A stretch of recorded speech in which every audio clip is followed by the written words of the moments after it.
Hey guys, Greg Comment here, and we're back for another podcast. I'm here with my buddy Mario, and we're going to be talking about how sprinting has changed first-person shooters and how different health mechanics kind of shape multiplayer gameplay.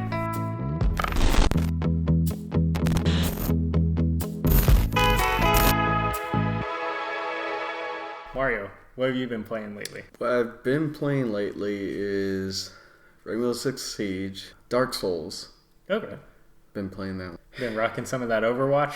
I've stopped playing Overwatch just because, I don't know, doesn't grab me. Okay. It's kind of like what happened with when they released the hamster. Oh, okay. I don't remember his name. I don't know. We're going to go with Hamtaro for now. Hammond? It's something Ham. It's Hammond, I'm pretty sure. It's Hammond, okay. Yeah. But not to get into global debates or whatever, the whole Chinese thing too. Oh, okay. Was happening. Okay, so you had a little bit of a unofficial boycott there with everyone else. It's okay. Yeah. I didn't play. I love the Halloween events. I'd miss those. I didn't play it last year, partly because of that, partly because of time and some other stuff going on. Yeah, just a lot of Blizzard games, and then Destiny left Blizzard. I have been playing some of that. Okay. I hate the grind. Yeah. There's grinding for guns. I hate it so much. It's okay. One of the main reasons I brought you in is just you're probably one of my friends that I've been FPS gaming with the longest, and also one of the ones who has played like the oldest first-person shooters, like, you know, Doom and Quake. You were there for the height of like our Unreal Tournament days. Oh my god. You know, you're more actively playing the market than I am. Like, you know, I came up in the last podcast. I buy like 2 games a year, you know. Oh, dude. As Castaneda puts it, I'm very selective. Castaneda's the same way. You play a lot, and then you also check out a lot of the, the free-to-play and stuff like that. Check out the free-to-play to see what's... And then I know you were in on some of those shooters, like you had me try like a while ago, and it's by the guy that left Epic Games a long time ago, and then he retired, but then he started his own. 2 hours later. Latest game. Lawbreakers. Oh, okay. Oh man, I guess this fell apart like a little while ago. Yeah, a long time ago. It seemed like a cool game, and then I don't know why it died entirely. I was like, oh, Lawbreakers, that seems like a fun game. I think it's the same reason that the latest iteration of Unreal Tournament, they stopped developing on it, is just... Yeah, I saw that. I was a bit sad by this. All the big studios, like, you know, they're money hungry is the reason some of these stopped. It's like Titanfall 3 is not happening because Apex Legends was a big hit. Yeah. They're trying to play it off as like, oh, we were never working on Titanfall 3. We've been working on Apex Legends since Titanfall 2 was done. And really it's more of a, yeah, right, you're kind of working on Titanfall 3 because the base gameplay, the base mechanics of Titanfall 2, they're all there already. Yeah. It's just like, okay, you didn't add any new functionality for Titanfall 3 yet, but you were talking about it while somebody hammered out the story and figured out how you're going to play off of that great ending. I still haven't played those games. There are certain games you played that like I want to play. Yeah. But I don't have an Xbox. Yeah. To play them or PS4. Well, as you used to put it, you're not a filthy console peasant. Okay. I've said it, yes, but not. I said jokingly. I don't care. Yeah. I don't care if you're on PC, Xbox, or PS4. I'm hybrid, man. I play them all. I've been trying to figure out how to draw Moreno into this game with some like VR enticement because that's all he wants to play now. To VR. VR seems pretty fun. I want to get VR, but money. Yes. It's always money. The last episode I had AJ and Castaneda on, and we were just talking about like the feel we're trying to capture because the goal is to make something that all of you guys want to play through, like, you know, your different experiences and the different things you're chasing, but it's ultimately something we all want to play together. I want what Minecraft has in that right now. That is the one game that like we could all probably hop on and have fun. And I know it's hard for you now, but that's just because you like way OD'd on it. Yeah, I blame everyone. And then you're like, yeah, we're gonna play Minecraft. I was like, but I won't play UT or Battlefield 2 or yeah. the other PC games that we had in Moreno's. Let's talk about that a little bit. Why do you think it was hard to get? Okay, think about Minecraft. It's like crack, dude. But like, why was it so hard to get the other people to play? And it's fine to be like, because I pwn the shit out of them every single time. Okay. That is kind of a fact. I will admit, yes, I would wreck people, but not in the traditional like, oh, I'm better than you, just because I was always playing that weird fucking angle of like, oh, if I bank this shot and like grenade this is going to hit him, and then I can jump in from the left and shoot this way, and like they freak out, look to the left, nothing's there. Wait, you do that? That's what you're doing to them? Well, yeah, it's that stupid. It's like the 200 IQ plays. Yeah, where it's like it's all a mind game. I do that in 1v1s. That's how I play to enjoy myself, so if I do something dumb, it's because of, the fun. Oh, this is for fun. If I die, Yeah. No, I mean, that's a good thing to know, because, like, that's something I need to be able to capture, so that way for you, when, you're playing against, like, either, like, newer people or, like, Krista's hard into, like, Fortnite. There's a lot of things Fortnite doesn't have. But there's a lot of things it does have that, like, you don't realize what's missing from it. Yeah. I think that's what's going to keep you entertained when you're playing with the people who aren't used to all this stuff. The shenanigans that I bring to the table. Yeah. Well, because there's ones, like, I kind of talked about with player mobility. Titanfall, crazy amount of player mobility. Oh, yeah. And, like, if you could keep the momentum of it, you basically can just... It's like in UT or like Quake. Yeah. The bunny hopping. It brings back that like arena shooter feel, but like in like this hyper fast way. Yeah. But Ayla hates, like, she doesn't hate the game, but she hates playing multiplayer with me because I've been playing it for a long time. So the skill difference is just so high. She needs that experience to keep up, but it's hard to get that experience because she only wants to, we only play together. Yeah, I hadn't seen it in a while, so I remember, like, Blanca, the middle one. Bianca, the middle, the middle one, and then oh man, when she's watching this Mario, oh my god, she's gonna rip into me, but it's fine. Poor Jan. I love you. Poor Jan. Brady Bunch reference, if you didn't catch that. Yeah, that's fine. So, I guess actually moving on to that, since we played the old stuff, and we've already brought up Unreal Tournament a couple times. Mm-hmm. Unreal Tournament does not have sprint. Yes. And actually, a lot of the first-person shooters that we originally started playing, there was no sprint. Yeah, I think the very first game we played that had sprint was COD 4. Yeah. When we were playing Ramos, and it's different. It's definitely different. Yeah. I think for me, it was COD 2 on the 360. I can't say. I haven't. You couldn't, like, dolphin dive. You couldn't slide. You couldn't, like...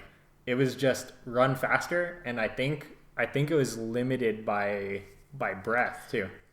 So it's like... Okay, I remember. Yeah, you could run faster to get across this trench. Okay, you're out of breath. Now you're walking slow again. Yeah. Sprinting has changed the gaming landscape, I would say. Mm-hmm. Because, like, in Siege, there's a lot of mobility in there, where it's between walking, running, and, like, silent walking. Mm-hmm. If you hold Alt or whatever, for everyone who plays. I didn't know that. Yeah. Oh, so instead of, like, running or making all these, like, footsteps where it sounds like you're a jet turbine just coming around the corner. Yeah. That is something that Gears kind of suffers from. I don't know if it's intentional or not, but like the footsteps in that game seem like way too prominent. So when you start to play Siege with us, yes, it'd be you, me, Jeff, and a couple of other guys. You'll notice that there's literally like the biggest people, like Monty and Blitz, literally sound like they're basically tank tracks. Just But it's prominent because, Blitz is a scary person who has a riot shield and can blind you. Hey, let us know in the comments if you want me to post some videos of that gameplay. Me being a noob and these guys trying to show me what the hell's going on. Oh, dude, as long as you have fun, I don't care. Monty is another, big person who can he has a shield. It's a riot shield, but it covers his whole front. Yeah. So as long as he's looking at you, you can't really kill him. Is there another dude on the team called Python? Called Python. Gun reference. No, called Python, like Monty and Python. So jumping back to the whole sprinting, how it's kind of changed the landscaping, was in Unreal Tournament, there was no sprinting. There was just, you ran all day, every day. Mm-hmm. And if you hold Alt, then you walked.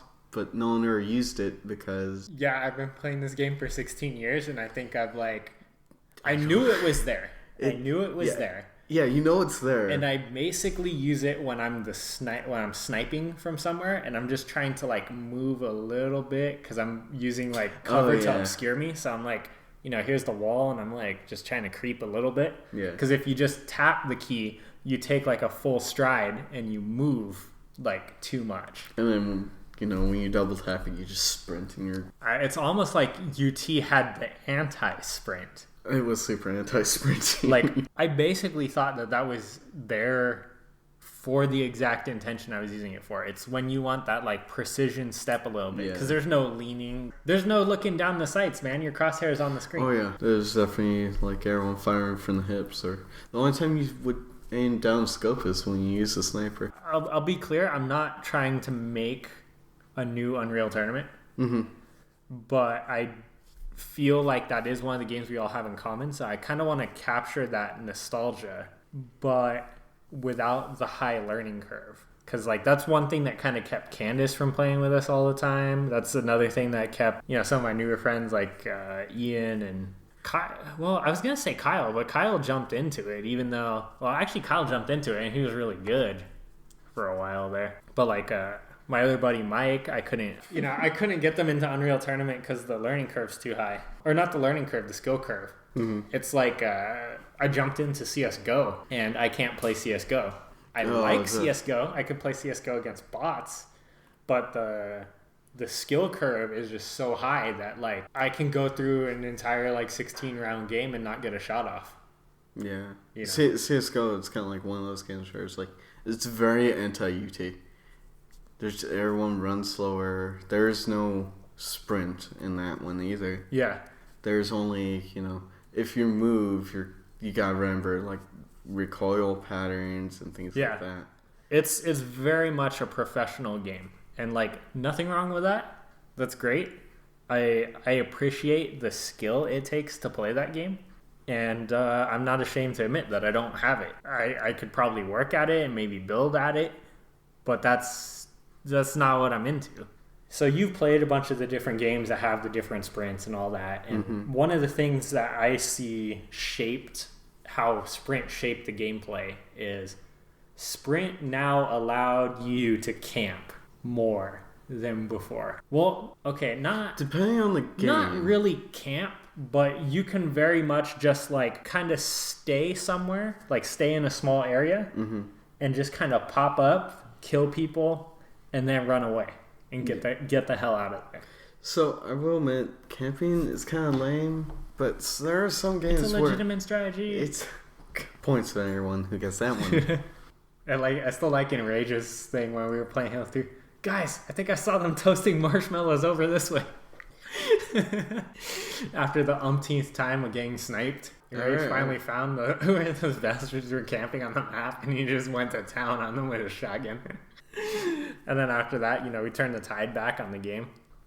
With all the different sprints you've seen and kind of how it shaped the firefights and stuff, it's a little different. Because now also the other thing that Sprint has done ever since it came to Halo. I don't think Sprint should be in Halo at all. I don't think it's... I don't know. 4 it kind of worked, but that's also because 4 started going more Call of Duty-ish.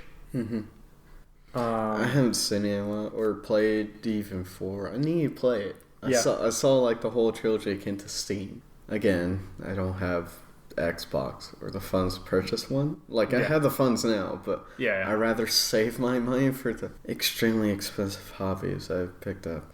But hopping back, so because we keep going on. So one of the issues, or one of the things is, so like with Sprint, people are now using Sprint to run away. It's a tactical retreat. Yeah. But you kind of, like, for Call of Duty, it definitely makes sense because you kind of have to. Because, 4 bullets to the ass and you're dead. It allows people, it brings different depths into gaming then. Yeah. Even though I don't think, like, some sprinting should be in some games, there are times where it's like, it brings depth to a game. So, like, in Siege, like how I said earlier, there's several different, like, there's sprinting, walking, and the slow walking. There's crouching, there's proning, and each one brings you up to the game. It's a game where you're punished very harshly because it's, 2 shots can wreck your face and you're just out of the game. Because there's no respawn. There's no, and we can talk about respawn unless you already did. No, we'll kind of talk about it later because I'm keeping the UT model of, like, lots of game modes that have their purpose, or I might go with something a little more like Halo 4's got, where, like, you have the base game mode, which is like, it's deciding whether the overall goal is killing each other or the overall goal is capturing some objective, or the overall goal is holding ground.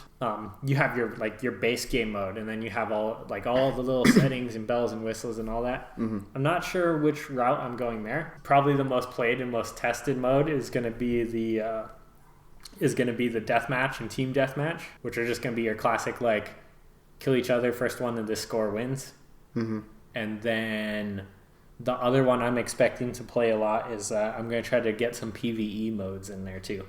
Either like invasion type where we're surviving, maybe some like raid action going on. Raid action? Raids, like Destiny raids. Oh, okay, yeah. We're grouping up and we're going explore. And that's even something Minecraft's kind of got, is like the, hey, let's go explore the world together kind of thing.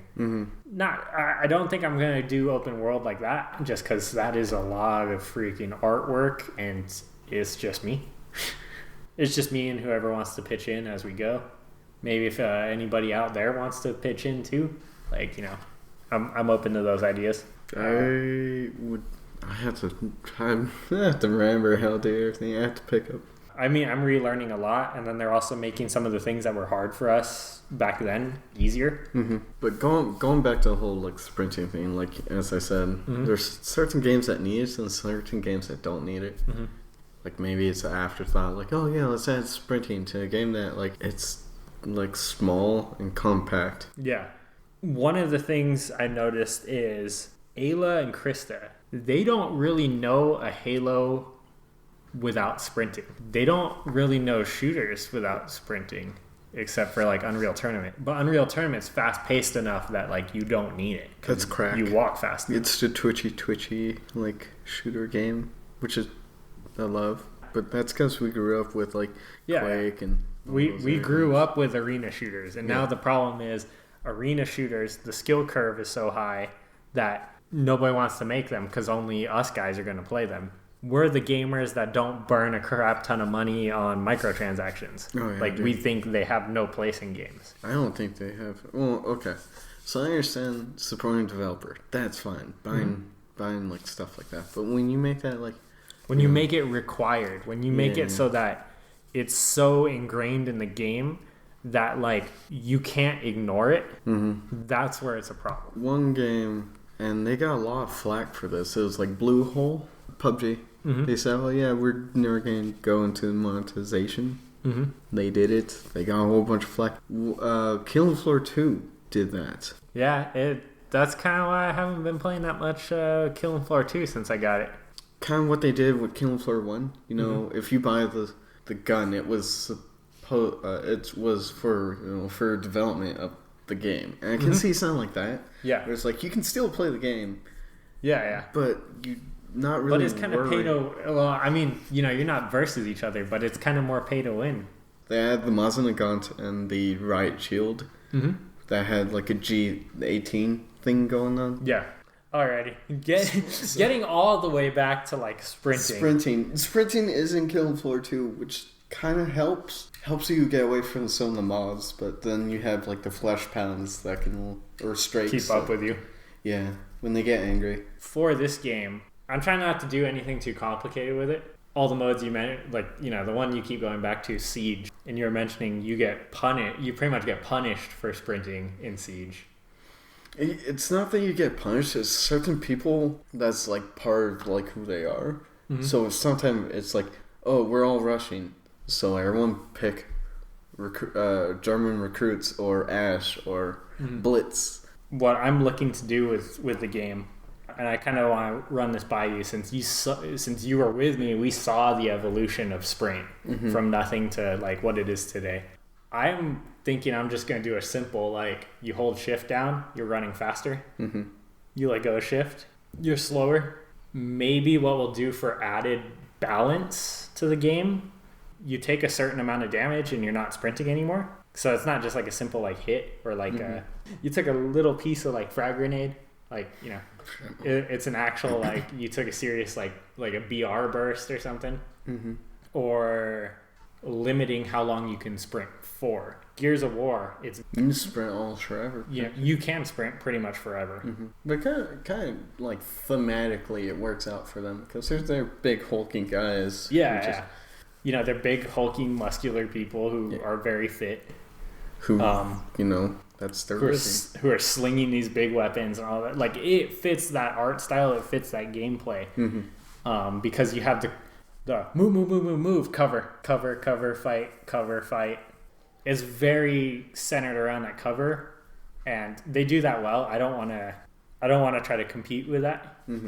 Not saying that like cover won't be a thing. Another game like that is kind of like cover move is Rising Storm, or I haven't played it.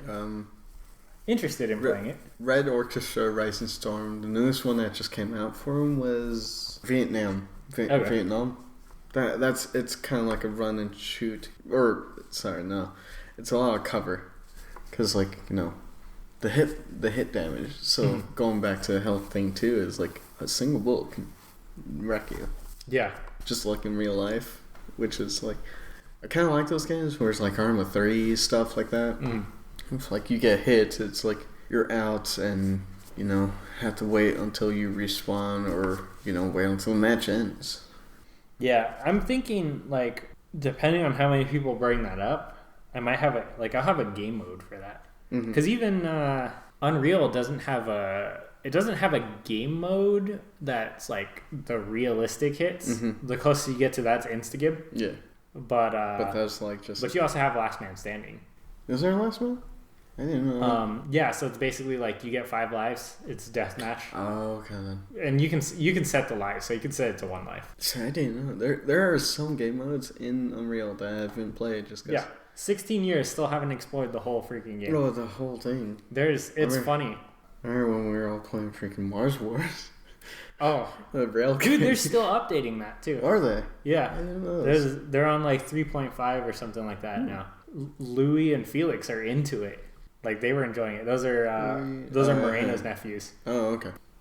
Maybe a month ago or so, we all hopped on Mars Wars.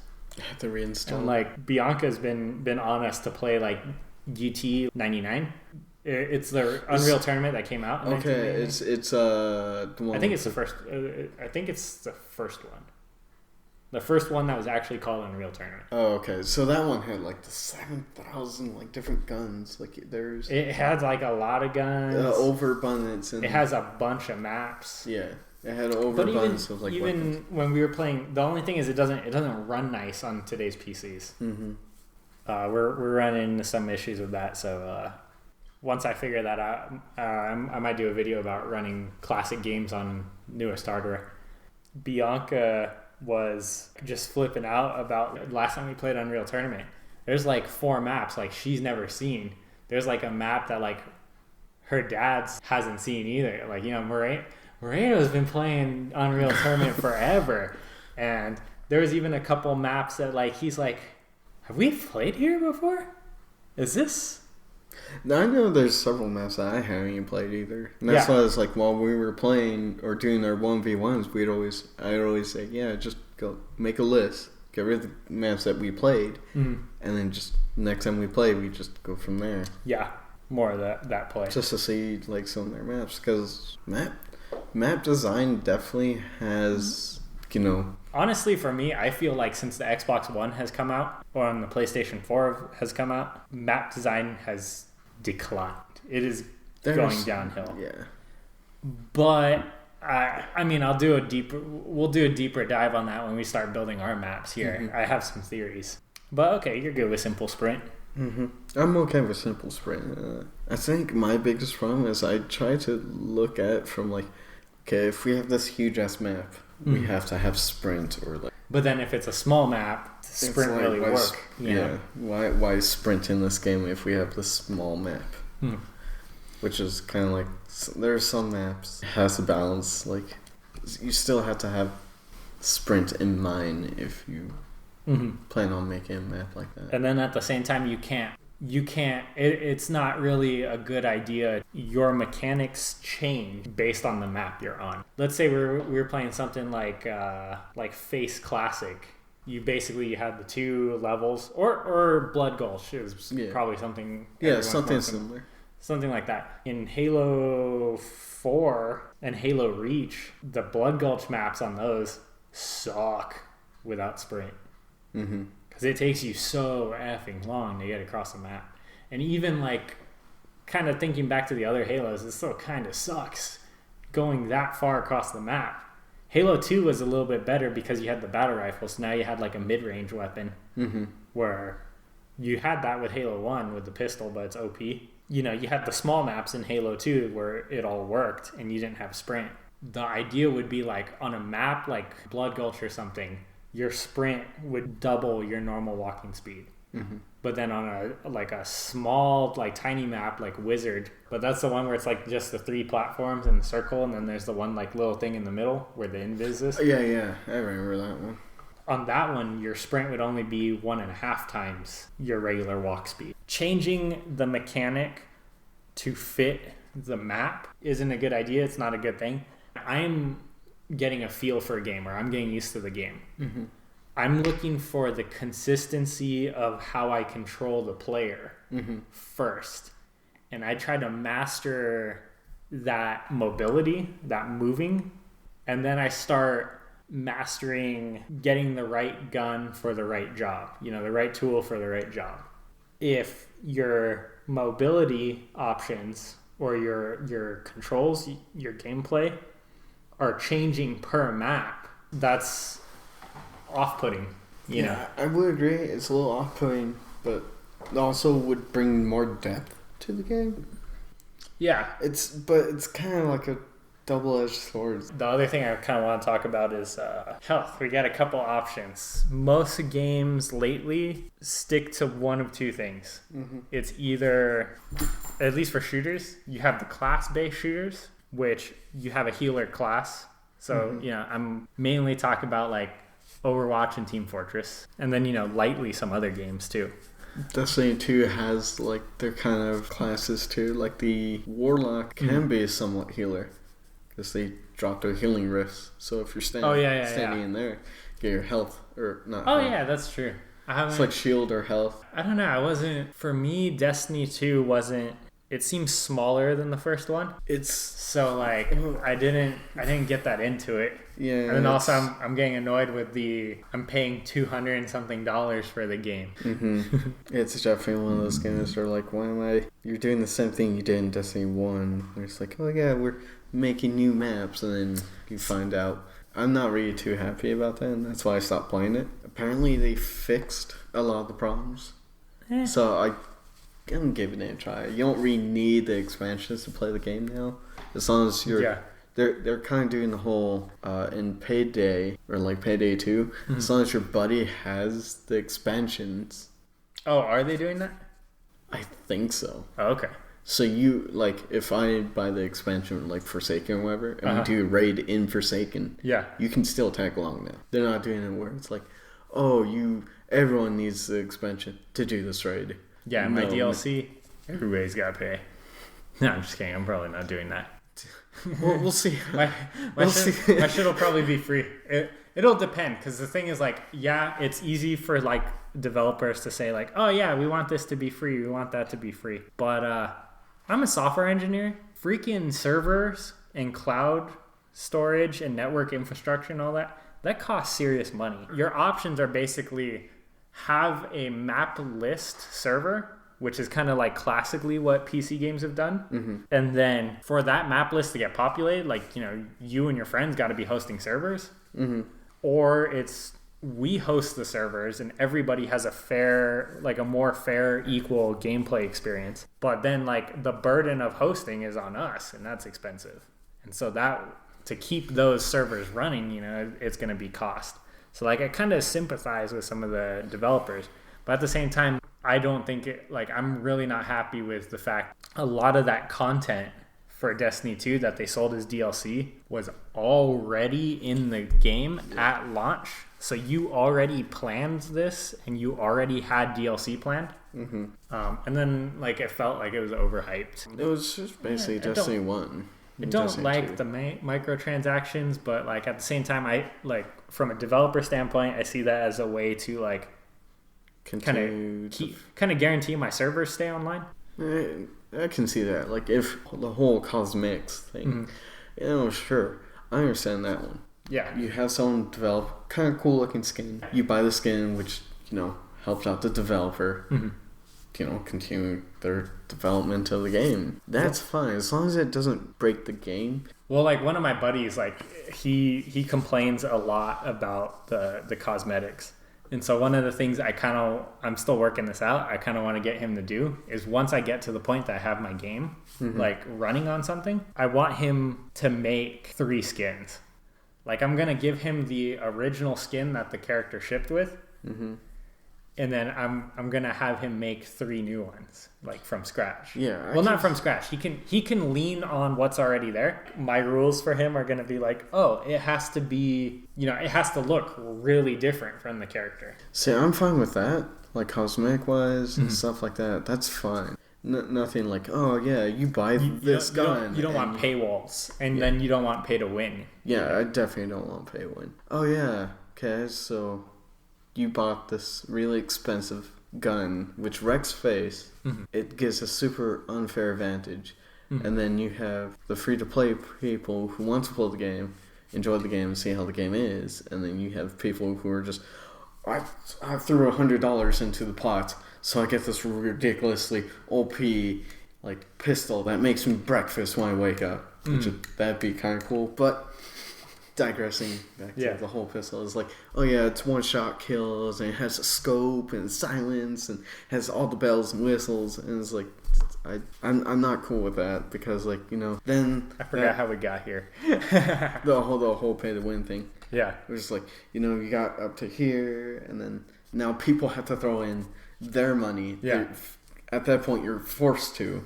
Yeah, or you just constantly get wrecked, because the whole other enemy team all put in $100 and will all have the ridiculously overpowered thing. Not doing that. Yeah. We're not doing that here. Yeah. So the one of the things I was getting into, how we got sidetracked, was there's the health, like, class system where you have your healers, and then there's you regen health, which is basically, that's Halo, Call of Duty, Gears. A lot of the games now, it's basically you get out of the firefight and you go hide behind something for a little bit, catch your breath, and you're healed. I'm kind of leaning towards that, but Unreal Tournament has pick up health on the map. Original Halo had a combination. You had your shield, which was regen, and then you had pick up health on the map. What other health mechanisms you've seen? Well, like the whole hide behind a wall whilst your health goes back up. There's the combination of the both, and then there's ours where, like, the healers specifically there to heal people. Like, oh no, I only have 10 health. Your healer comes around and goes, I got a med kit. You're done. Go back out and vanquish those that trespassed on your lawn or something. And how do you feel those different things shape gameplay? So if we're doing, like, a squad-based game, definitely have a medic. Definitely a class system, where it's like you have your assault, your support, your tank, and then you know, all those other people. If you're doing, like, squad-based game like that, that would be fine with me. But then if we have like something that doesn't really support like squad-based gameplay, there's no real point of having a class system. I mean, I would be fine with like it's a big open map or like a big map or a map that has health pickups where like our health doesn't get come back, so you have to go find you gotta go find health that respawn. Like in Unreal Tournament, we had the whole health would spawn, periodically after a certain amount of time. So basically, people would like that's how you control the map. Yeah. You have your team controlling the map by picking up all the pickup on the map. The way Unreal does it is it discourages camping because you have to move to pick up health because health is sprinkled all over the map. It doesn't really make sense to camp a spot where health is going to spawn because also the spawn times are kind of long for health. Yeah, so basically once you get to 25, then you gotta go to a different area and basically you're doing a whole lap around the map. That's there to kind of shape engagement. Going to like back to Seed, because that's about camping in there that's what you're supposed to do. You're supposed to control this single area while you get attacked from different angles. That's totally fine. Well, I mean, it depends what kind of gameplay you're going for. Because Siege is strictly attack and defense. Yeah. Counter-Strike is strictly attack and defense. Overwatch is also pretty much like 90% of the time attack and defense. And that's totally fine. If you're doing defensive, like defending a specific area, that's fine. Camp all you want. Eventually someone's going to come around the corner and know exactly where you are and they're going to pop you before you pop them. That's just how gameplay is. Yeah. But when you have regen health where like, oh no, I survived the 2 shots to my shoulder or whatever, and just go hide somewhere else and then camp again. In Halo, I see it as it caused the gameplay to speed up a little bit. And then it was also kind of a result of adding dual wielding, which means you have more bullets in the air and you're doing damage a little bit faster. And also I feel like you have a little less health in Halo 2 than you did in Halo 1. Like, it's a little less work to kill somebody. Regen, instead of like run and gun, I'm a bullet sponge. Nothing, I'm invincible, nothing can hurt me. It caused you to take cover. It caused you to think a little bit more. And it caused those firefights to be a little more dynamic. But then Regen also gave you the ability, it gave you a little stronger ability to like camp certain spots, hold certain spots. So it worked for the majority of Halo's game modes. See, I would be fine with that. Just then kind of brings out the whole class system. You have someone regens health. Yeah. So I'd like ways of, being able to deal with that. Because if someone has several buildings that people can camp in, I want, be able to throw a stun grenade. That one. Yeah. Thank you. Or flash, or things like that. So let me ask you this. Imagine like the class systems of Team Fortress and Overwatch, but then maps that are more like Unreal Tournament and the more classic Halo maps. Do you think that works? The whole thing, like the TF2 like really brought to the table was like silhouette. Snipers are here. They're not blending into the background. You can see like if you get a glimpse of them, they stand out. Like if you look at character creation for like TF2, you have the sniper, skinny dude. You can see like the way he stands and all that, the way he acts, all that. It's very defined. You can definitely go, that's a sniper compared to the heavy, where he's just a big hulking dude with a minigun. You can see that stuff.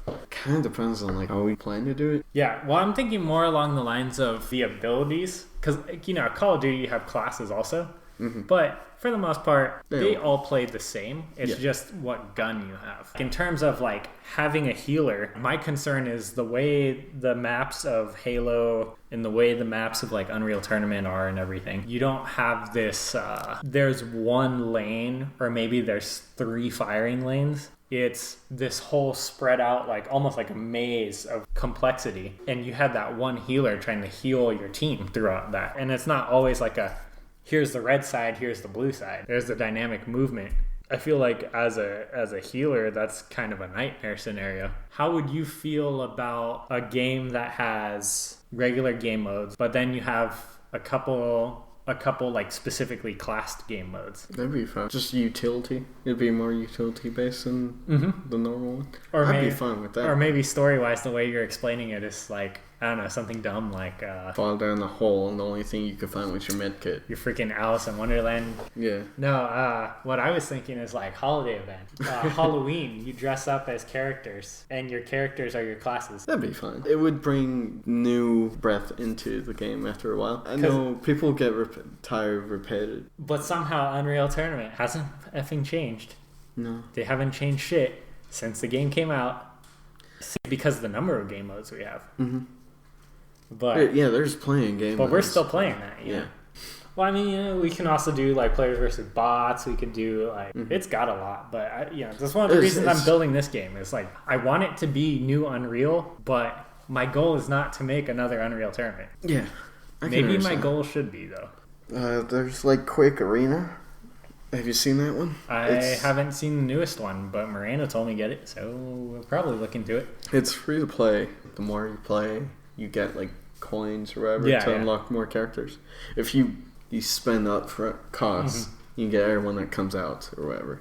For this game, because I know, like, sorry, I keep cutting you off. My overall intention is like it's just kind of for us. Mm-hmm.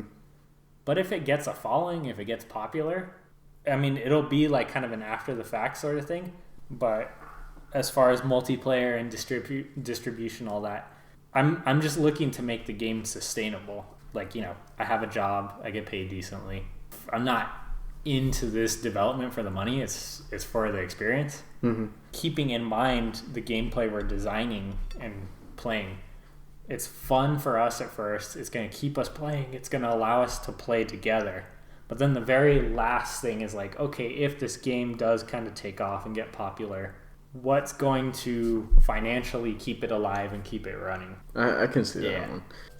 Hey guys, thanks for watching. Thanks for listening to us talk about Sprint and health and just some of our past gaming experiences. Well, if you like this podcast, go ahead and subscribe. I'm Red Comet, and I'm Mario. We'll catch you in the next one. Bye. Bye.